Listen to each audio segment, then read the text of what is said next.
Hello friends, इस lecture में हम लोग डिस्कस करने वाले हैं थ्री डायमेंशनल श्रोडिंगर इक्वेशन। और प्रीवियस लेक्चर में हमने वन डायमेंशनल श्रोडिंगर इक्वेशन प्राप्त की थी और वहाँ पर जो हमने वेव फंक्शन लिया था वो वन डायमेंशनल वेव फंक्शन लिया था। अब हम लोग थ्री डायमेंशनल वेव फंक्शन से स्टार्ट करेंगे। तो थ्री डायमेंशनल वेव फंक्शन कुछ इस तरह से लिखा जा सकेगा। Psi as a function of r t, r o t का फंक्शन होगा ये, और इसको हम लोग लिख सकेंगे ए और एक्सपोनेंशियल आयोटा और के dot are minus omega T. तो इस तरह से हम लोग जो है थ्री डायमेंशनल वेव फंक्शन को लिख सकेंगे। जहाँ पर जो के है, यहाँ पर जो के है प्रोपोगेशन कांस्टेंट, ये हम लोग लिख सकेंगे के एक्स आई के प्लस के वाई जे के प्लस के जेड के। इस तरह से हम लोग के वेक्टर को लिख सकेंगे। और आर वेक्टर को हम लोग, आप सभी को पता होगा कि लिखते हैं एक्स आई कैप प्लस वाई जे कैप प्लस जेड के। तो अगर हम लोग के और आर की ये वैल्यूज़ यूज कर ले में, तो अपना जो वेव फंक्शन है वो कुछ इस तरह से लिखा जा सकेगा। वेव फंक्शन जो कि फंक्शन है आर और टी का, उसको हम लोग इस तरह से लिख सकेंगे ए और एक्सपोनेंशियल आयोटा, और के डॉट आर को हम लोग जो है वो इस तरह से लिखेंगे के एक्स, यानी कि के का x component multiplied by x coordinate plus के y multiplied by y plus के जेड मल्टीप्लाइड बाय जेड, और माइनस का चल रहा है ओमेगा टी। तो इस तरह से वेव फंक्शन को हम लोग लिख सकेंगे। थ्री डायमेंशनल वेव फंक्शन इस तरह से लिखा जा सकेगा। अब जिस तरह से वन डायमेंशनल में हमने श्रोडिंगर इक्वेशन निकाली थी, उसी तरह से हम लोग थ्री डायमेंशनल में भी श्रोडिंगर इक्वेशन निकालने का प्रयास करते हैं। तो ये जो इक्वेशन है ऊपर, इस इक्वेशन को हम लोग वन कह देते हैं, और इस इक्वेशन का एक्स के रिस्पेक्ट में डबल डेरिवेटिव ले लेते हैं। तो del two psi upon del x two, एक्स के रिस्पेक्ट में डबल डेरिवेटिव ले लेते हैं। तो ये डबल डेरिवेटिव आप देखते हैं कि एक्सपोनेंशियल का डेरिवेटिव एक्सपोनेंशियल आएगा और x का मल्टीप्लायर बाहर आ जाएगा। x का मल्टीप्लायर आयोटा और के एक्स है, तो और दो बार हम लोग अवकलन करना चाह रहे हैं, डिफ्रेंशिएशन करना चाह रहे हैं, तो आयोटा स्क्वायर और के एक्स स्क्वायर बाहर आ जाएगा, और बाकी जो टर्म है एज इट इज़ अपने को प्राप्त हो जाएगी, यानी कि उसको हम लोग साई ही लिख सकेंगे। तो ये इस तरह से डबल डेरिवेटिव हमने ले लिया। इसी को ही मैं लिख सकूँगा del two psi upon del x two is equal to iota square minus one होता है, हमें पता है, तो ये हो जाएगा के एक्स स्क्वायर और साई। ये इक्वेशन नंबर आ जाएगी अपने पास टू। तो ये इक्वेशन टू आ गई, और इसी तरह से हम लोग जो है वो वाई और जेड के लिए इक्वेशन भी हम लोग प्राप्त कर सकेंगे। इसी तरह से वाई और जेड के लिए इक्वेशंस प्राप्त की जा सकेगी। तो वो अपने नेक्स्ट पेज पे करते हैं यहाँ पर। तो y के लिए जो इक्वेशन आएगी वो आएगी del two psi upon del y two is equal to minus का के वाई स्क्वायर और साई। ये इक्वेशन नंबर थ्री आ जाएगी। और इसी तरह से z के लिए जो इक्वेशन आएगी वो आएगी del two psi upon del z two is equal to आ जाएगा माइनस का के जेड स्क्वायर और साई। ये इक्वेशन नंबर आपके पास आ जाएगी फोर। अब क्या करते हैं कि इन तीनों इक्वेशंस को ऐड कर देते हैं। Equation two plus equation three plus equation four, तीनों इक्वेशंस को हम लोग ऐड कर देते हैं। तो ऐड करें तो लेफ्ट हैंड साइड में आप देखेंगे कि del two upon del x two plus del two upon del y square plus del two upon del z square, ये पद तो बाहर लिया जा सकेगा और साई कॉमन लिया जा सकेगा लेफ्ट हैंड साइड में, और राइट हैंड साइड में नेगेटिव कॉमन आने के बाद यहाँ बचेगा के एक्स स्क्वायर प्लस के वाई स्क्वायर प्लस के जेड स्क्वायर, और यहाँ पर भी साई जो है बाहर आ जाएगा। तो तीनों इक्वेशन को जोड़ने पर ये स्थिति अपने पास बन जाती है। और सभी जानते होंगे, मैथमेटिक्स का बेसिक नॉलेज सभी को है। तो ये जो क्वांटिटी है, ये वाली जो क्वांटिटी है जिसको मैं अंडरलाइन करना चाह रहा हूँ, ये क्वांटिटी जो है वो लाप्लासियन ऑपरेटर कहलाती है। और इसको हम लोग रिप्रेजेंट करते हैं डेल स्क्वायर के द्वारा। तो ये डेल स्क्वायर के द्वारा रिप्रेजेंट की जाएगी। ये लाप्लासियन ऑपरेटर होता है del two upon del x square plus del two upon del y square plus del two upon del z square. ये लाप्लासियन ऑपरेटर था और ये साई चल ही रहा है और इज इक्वल टू माइनस का, और देखिए कि के एक्स स्क्वायर प्लस के वाई स्क्वायर प्लस के जेड स्क्वायर ये आपके बन जाएगा सिंपली के स्क्वायर और साई। ये इक्वेशन नंबर आपके पास आ जाएगी 5। ये इक्वेशन नंबर 5 आ जाएगी। और पिछले लेक्चर में हमने टाइम के रिस्पेक्ट में डेरिवेटिव लिया था। एक बार वापस हम लोग टाइम के रिस्पेक्ट में डेरिवेटिव ले रहे हैं। तो del psi upon del t time के रिस्पेक्ट में डेरिवेटिव लेवें तो माइनस का आयोटा और ओमेगा बाहर आ जाता है और साई वापस आ जाता है। तो टाइम के रिस्पेक्ट में डेरिवेटिव लेवें तो इस तरह की स्थिति बनती है। और आयोटा को जब मैं उधर ले जाऊंगा तो प्लस का आयोटा बन जाएगा, जो कि मैं नेक्स्ट पेज पर लिखना चाहूँगा। इक्वेशन 5 हमें ध्यान रखनी है और इक्वेशन 6 जो हम लोग प्राप्त करने जा रहे हैं।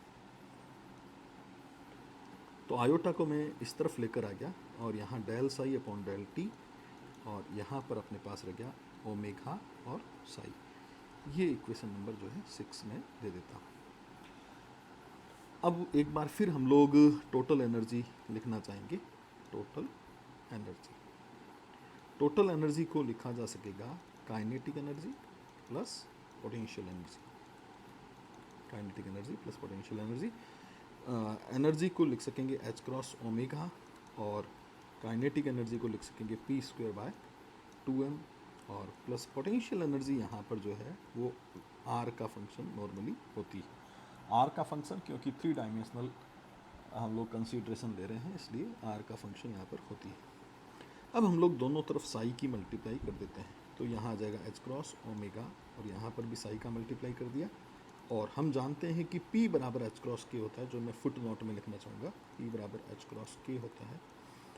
तो P की जगह एच क्रॉस के रखें तो एच क्रॉस का भी स्क्वायर आ जाएगा, के का भी स्क्वायर आ जाएगा, साई का हम मल्टीप्लाई कर रहे हैं और अपॉन में चल रहा है 2m और प्लस का v as a function of r और यहाँ पर भी हम लोग साई का मल्टीप्लाई कर रहे हैं।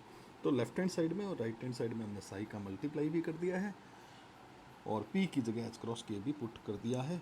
ये मैं रब करना चाहूँगा, ये रब कर देते हैं। अब देखिए कि ओमेगा साई की वैल्यू जो है वो ये हमारे पास पड़ी है। ओमेगा साई की value iota del psi upon del t. तो मैं लिखूँगा इसको आयोटा और एच क्रॉस बीच में लिखना चाहूँगा मैं और del psi upon del t. और यहाँ पर एच क्रॉस अपॉन 2m ये पड़ा रहेगा। के स्क्वायर साई की वैल्यू हम लोग पुट कर सकते हैं। के स्क्वायर साई की वैल्यू पिछले पेज पर हमने लिखी थी, वो नेगेटिव आई थी और डेल स्क्वायर साई आई थी। ये डेल स्क्वायर साई आई थी नेगेटिव के साथ। और देखिए कि मैंने के स्क्वायर साई की वैल्यू पुट कर दी। H cross square upon 2m पड़ा रहेगा। H cross square upon 2m चल रहा है साथ में और प्लस का चल रहा है v as a function of r और साई भी चल रहा है। तो ये जो इक्वेशन है, इस इक्वेशन को हम लोग बोलते हैं time dependent 3 dimensional Schrodinger equation. ये कहलाती है time dependent 3 dimensional Schrodinger equation. तो ये 3 dimensional time dependent Schrodinger equation यहाँ पर प्राप्त होती है। इस इक्वेशन को एक और फॉर्म में हम लोग लिखते हैं। नेक्स्ट पेज पे देखते हैं। इक्वेशन थी अपने पास iota h cross del psi upon del t is equal to minus का h cross square by 2m और डेल स्क्वायर साई और प्लस का v और साई। ये इक्वेशन हमने पिछले पेज पर लिखी थी। इस इक्वेशन को आप कुछ इस तरह से भी लिख सकते हो। ये जो आयोटा एच क्रॉस और डेल अपॉन डेल टी है, इसको हम लोग हैमिल्टोनियन बोलते हैं। हैमिल्टोनियन एक ऑपरेटर है iota h cross del upon del t. और हैमिल्टोनियन ऑपरेटर है, ये टोटल एनर्जी ऑपरेटर भी कहलाता है। हैमिल्टोनियन ऑपरेटर्स को हम लोग बोलते हैं हैमिल्टोनियन ऑपरेटर। ऑपरेटर्स को रिप्रेजेंट करने के लिए नॉर्मली यहाँ पर कैप लगाई जाती है ऑपरेटर्स को रिप्रेजेंट करने के लिए। और राइट हैंड साइड से भी अगर हम लोग देखें तो साई को अगर बाहर कॉमन ले लें तो हमारे पास जो बाकी चीज़ बचती है यानी कि माइनस का h cross square upon 2m बचेगा और डेल स्क्वायर बचेगा और प्लस का v बचेगा। ये टोटल एनर्जी को रिप्रेजेंट करता है। ये है आपके टोटल एनर्जी ऑफ सिस्टम,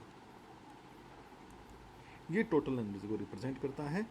तो अगर मैं इन दो चीज़ों का उपयोग कर लूँ, इसको H कह दूँ, आयोटा एच क्रॉस डेल अपन डेल टी को H कह दूँ और ये E कह दूँ, तो ये ऊपर वाली जो इक्वेशन है 3 dimensional equation, time dependent Schrodinger equation, उसको हम लोग इस फॉर्म में लिख सकेंगे, H psi is equal to E psi, इस फॉर्म में लिख सकेंगे। और ये भी फॉर्म जो है वो श्रोडिंगर इक्वेशन की ही फॉर्म है, 3 dimensional time dependent Schrodinger equation की ही फॉर्म है। H हैमिल्टोनियन ऑपरेटर है जिसकी वैल्यू है iota h cross del upon del t, और E जो है वो टोटल एनर्जी को रिप्रेजेंट कर रहा है।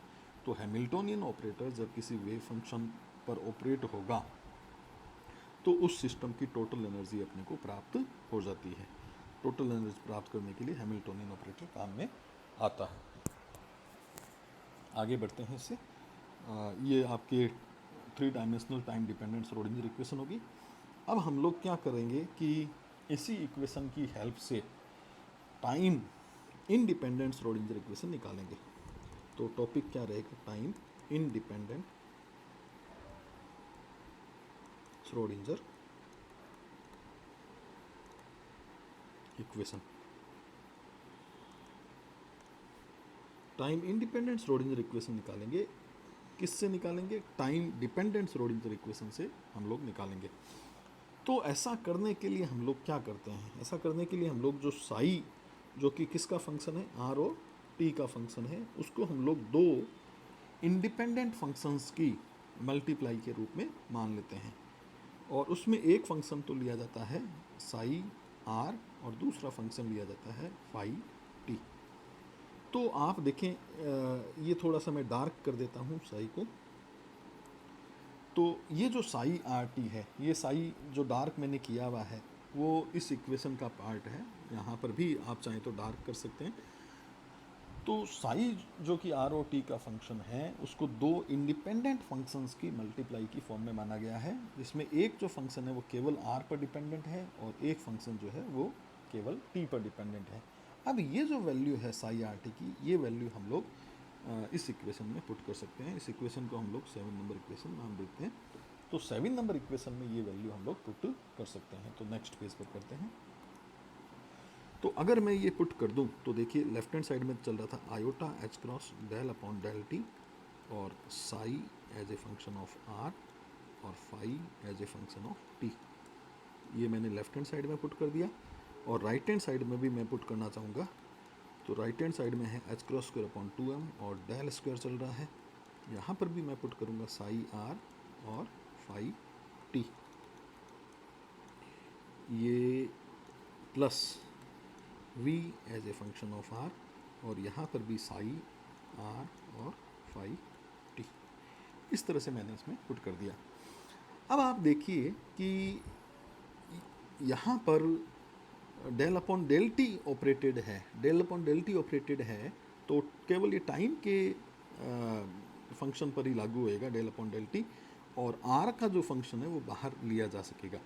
तो इस इक्वेशन को हम लोग कैसे लिख सकेंगे, आयोटा एच क्रॉस आर का फंक्शन बाहर लिया जा सकेगा, साई आर बाहर लिया जा सकेगा, और ये डेल और phi t upon del t. तो ये केवल जो है अपने टाइम के फंक्शन पर ही ऑपरेट होएगा। और इधर देखें कि ये डेल स्क्वायर है, डेल स्क्वायर जो है वो पोजीशन डेरिवेटिव होता है, तो ये पोजीशन के फंक्शन पर ही ऑपरेट होएगा। फाई टी यहाँ से बाहर लिया जा सकेगा। तो देखिए माइनस का h cross square upon 2m चल रहा है, फाई टी हम लोग बाहर ले लेंगे और डेल स्क्वायर जो है वो केवल आर के फंक्शन पर ऑपरेट हो सकेगा। और यहाँ पर तो सिंपली मल्टीप्लाई ही है, तो ये एज इट इज़ टर्म जो है अपने को लिखनी है, v as a function of r, psi as a function of r, phi as a function of t।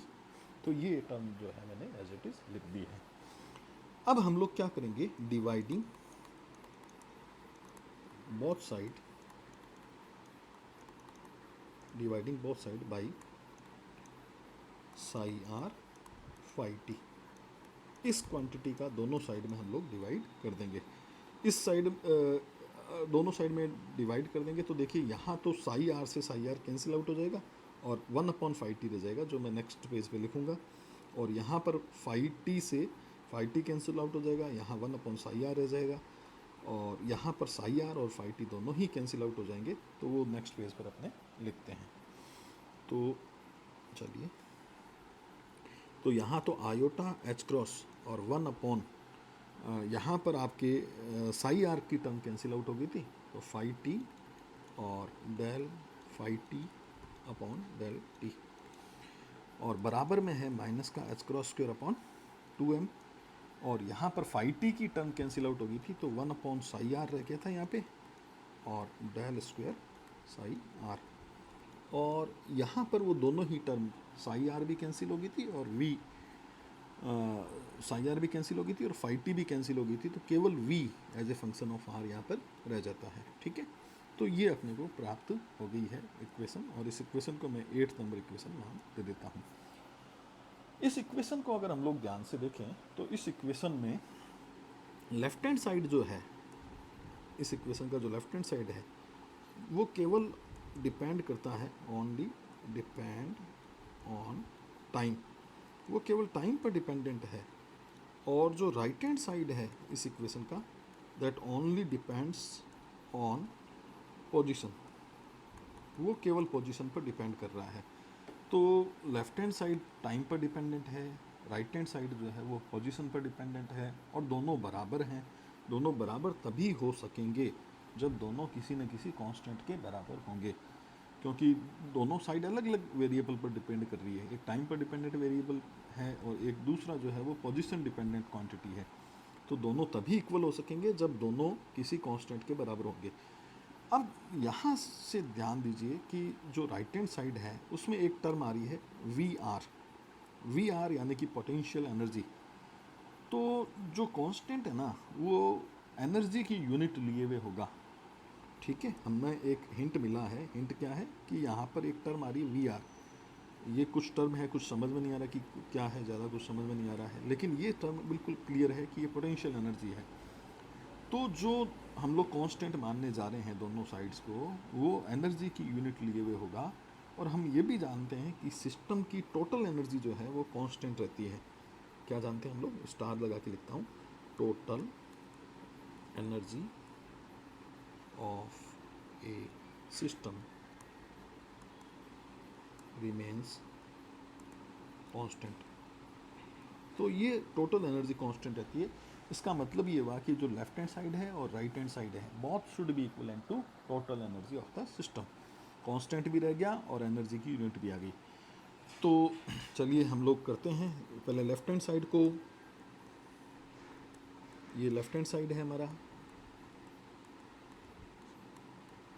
इसको हम लोग कांस्टेंट के बराबर मान लेते हैं। कांस्टेंट को ई लिखा जाएगा, जो कि सिस्टम की टोटल एनर्जी को रिप्रेजेंट कर रहा है। ये total energy of the system है। अच्छा, अब इसको सॉल्व कर लिया जाएगा। इसको सॉल्व करें, आसानी से सॉल्व किया जा सकता है। तो इसको सॉल्व करने के डेल 5t, और इस 5t को यहाँ सेट करना चाहूँगा मैं, ये 5t को यहाँ सेट कर दिया, और बाकी क्वांटिटीज़ को मैं उस तरफ ले जाना चाहूँगा। तो आयोटा जब उधर जाएगा तो माइनस आयोटा आ जाएगा, और ई वहाँ पर है ही, और एच क्रॉस उसके अपॉन में चला जाएगा, एच क्रॉस अपॉन में चला गया, और डेल्टा टी ये वाला जो है वो मल्टीप्लाई में चला जाएगा, ये डेल्टा टी मल्टीप्लाई में चला जाएगा। अब इसको 5t के लिए सॉल्व करना है, आप देख सकेंगे 5t के लिए सॉल्व करना है। तो सॉल्व करने के लिए हम लोग सिंपली इसका इंटीग्रेशन कर देंगे। तो नेक्स्ट यहाँ पर मैं आपको बता भी दूँ कि डेल 5t अपॉन 5t का इंटीग्रेशन log 5t हो जाएगा। सुनिए बात को, डेल 5t अपॉन 5t का इंटीग्रेशन log 5t हो जाएगा, और यहाँ पर iota h cross, iota upon h cross और ई और डेल्टा टी का इंटीग्रेशन जो है वो टी हो जाएगा। तो नेक्स्ट स्टेप में ये काम करते हैं, नेक्स्ट पेज पे करते हैं।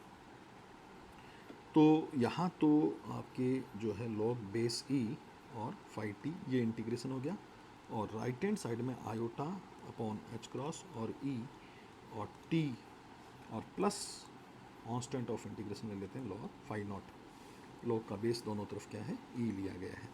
तो इसको हम लोग लिख सकेंगे phi as a function of t is equal to phi naught और e to the power minus का आयोटा ई और टी और अपॉन में एच क्रॉस। तो ये सॉल्यूशन बनता है, ये सॉल्यूशन बनता है, जो इक्वेशन टाइम वाली इक्वेशन है उसका सॉल्यूशन बन जाता है। अब ये देखते हैं कि जो आर वाली इक्वेशन है उसका क्या हुआ, आर वाली इक्वेशन जो है वो उसका क्या हुआ वो देखते हैं।